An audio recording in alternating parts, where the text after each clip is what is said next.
Making defenders look silly. Look at that dime to Joel Embiid, his handles. Man.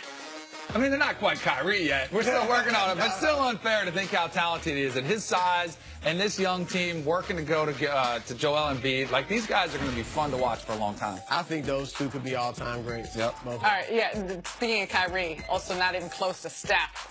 Look at those moves and a shot to beat the buzzer. That was closer to half court than it was to the three-point line. Yeah, no, it absolutely was. He had 2 of these. I mean, it's insane. This is becoming routine for him. The thing is, he actually practices these in warm-ups. Yeah. Like, it's just another shot for him. I miss seeing those. I feel like we saw that more often when, not that I'm mad at KD for going there, but I do miss that. Recent Knicks acquisition, Emmanuel Mudiay connects with Tim Hardaway Jr. for the alley-oop. Look, that was a good trade for the Knicks to get Mudiay. He was highly touted. Larry Brown said he thought he was going to be a star, the great Larry Brown head coach. And, you know, why not bring him to New York and see what he can do? Lonzo Ball has been out of the lineup since January 13th with a sprained MCL. Before the injury, he was showing some promising signs, averaging 12 points, 7 rebounds, 7 assists over the last 15 games. He is questionable for tonight's game against the Mavericks. But, Chris, how much pressure is Lonzo facing in the second half of the season? You know, I don't really feel there's pressure on him, real pressure. Like, for him, he's playing well as a rookie. You know, he's gotten better every month. People were down on him early because the expectations were so high because of his dad and some of the things Magic Johnson said at the opening press conference. But, you know, basically averaging about 10, 11 points a game, 7 assists, 7 rebounds. That's very good. He's a rookie. Real basketball people, I think, look at him and just say, there's no pressure on him. Let him continue to improve throughout his rookie season, and that's that. The problem, where the pressure comes in, is all the external forces. His dad, LeVar, running his mouth, making these huge statements like he can make LeBron better and LeBron's definitely coming and all that. That puts pressure on you because, again, he wasn't playing that badly early on. He wasn't playing worse than a lot of rookies that you didn't hear about. Guys that even picked ahead of him or right around in the lottery, high lottery, Josh Jackson, De'Aaron Fox. Nobody was killing them saying they were a bust because their dads weren't making these outlandish statements. So that puts pressure on him. Secondly, the Lakers were playing great basketball without him. Their best stretch of the season was in January when he was out. That puts a little pressure like, okay, when he comes back, will they play as well with him? And then thirdly, Isaiah Thomas. Isaiah believes he should be starting either next to Lonzo or instead of Lonzo.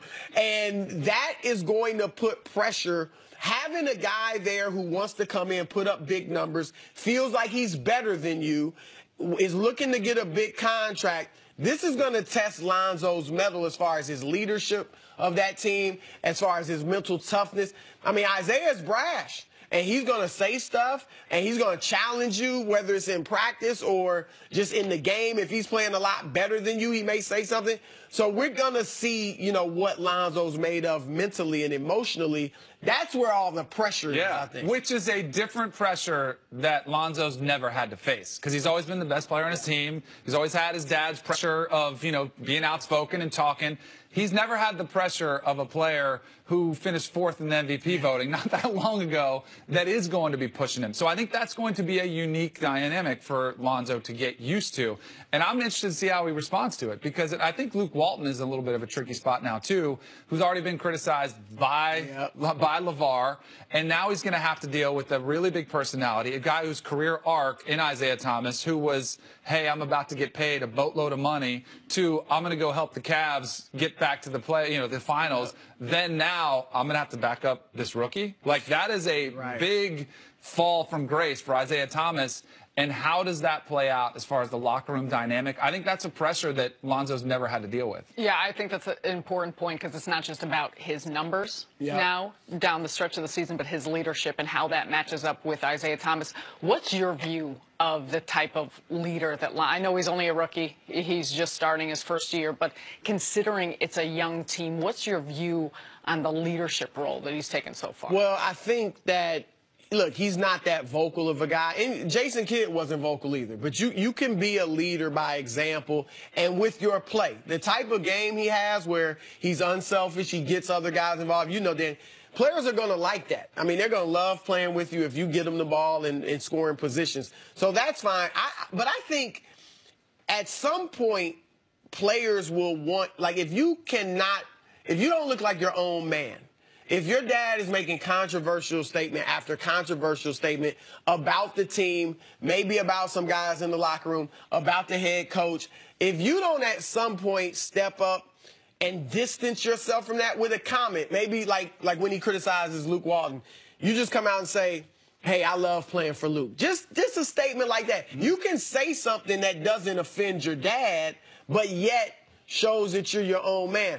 If you're not your own man, I think it's going to be tough to lead a locker room of men. And I also think players may be hesitant, not maybe, will be hesitant to confide anything into you if they think, man, it's a 90% chance he's going to tell his dad. Not only will he tell his dad, but his dad could put it out there to the world, So yeah. I think that could be a challenge. So there's two things I look at Lonzo and I see concern for me. One is the energy he plays with, and he's really nonchalant, almost like too cool. And other players, former players, have criticized him for it. Give me more effort, give me more energy, and maybe even it's out of character, but and especially on the defensive side of the ball, like you've got to give me more, especially as the leader. I don't think you have to be outspoken. You don't want to be phony, but you got to put in more effort for you. The other thing is shooting. Like that was my biggest concern from him coming out of college was the funky motion. Is he able to get it off? And I don't care what it looks like. I don't care if you struggle, but you got to start making some. And he's still struggling, 30% from three. He's got to get better there, or it's going to get much easier for teams to defend him because they're going to sit back and dare you to shoot it and say, all right, go ahead. And instead of backing Luke Walton, he's out dropping bars supporting his dad. Yeah. Like still, at this point, after all this craziness. So I think he's got to do something, too, to step up to his dad. Well, I think it's going to get to a point where does the talent and the production outweigh the distraction? Whether it's Tim Tebow, Colin Kaepernick, whoever, if the talent doesn't outweigh the distraction of your dad, then that's when a team could look to move on. All right, well, we're moving on. Coming up, was everybody way too quick to hop back on the Cavs bandwagon? That is next on First Things First.